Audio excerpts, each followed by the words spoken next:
Taterskin and the Eco Defenders, Chapter 26.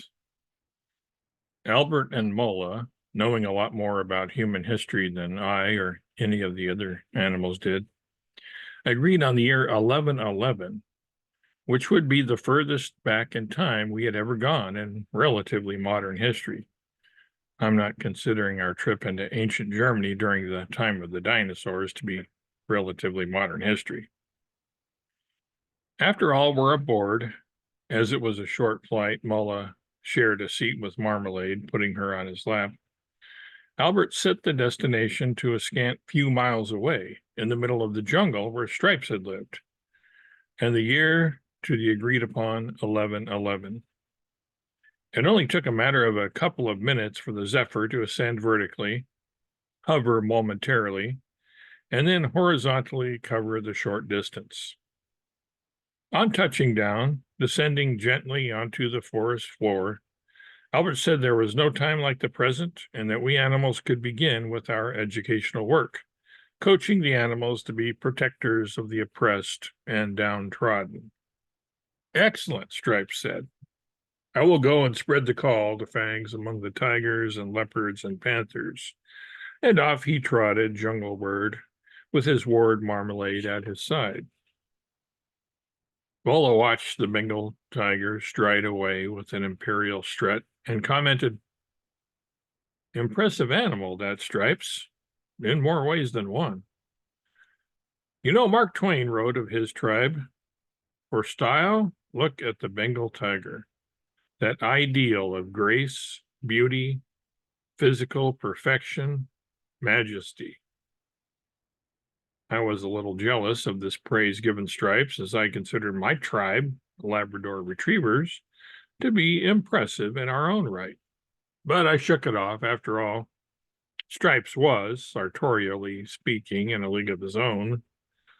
What was I, after all, but an ordinary, everyday dog?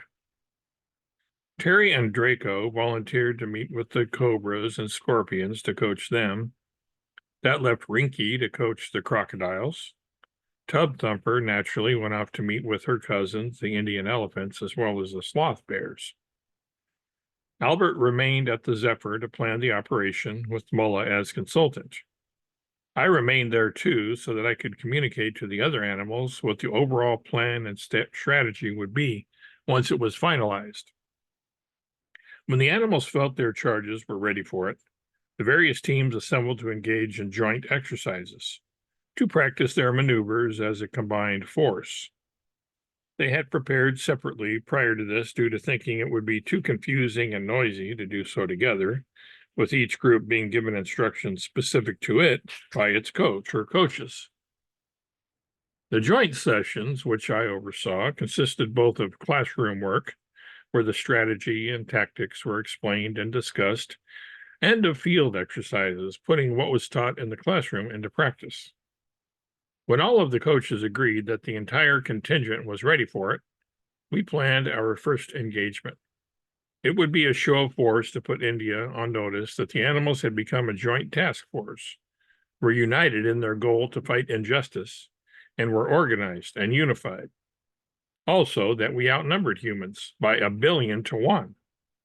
And that overwhelming ratio was without counting the insects, of which there are a like number, an estimated 10 quintillion, thus making the total mismatch in numerical strength of animals over humans 2 billion to 1. And the insects should be counted, as they could be vital in winning the victory, as you will see.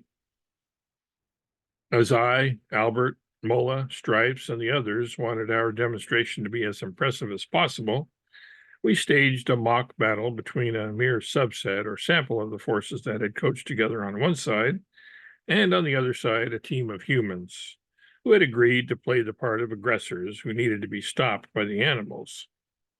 Albert and Mola, in fact, were to play the lead roles in this. Mola enlisted some locals to make the human team of a more realistic size. All of India was invited to see the demonstration, and 6 million turned out. At the time, in 1111, it was the largest mass of humanity ever assembled in India. or anywhere else for that matter.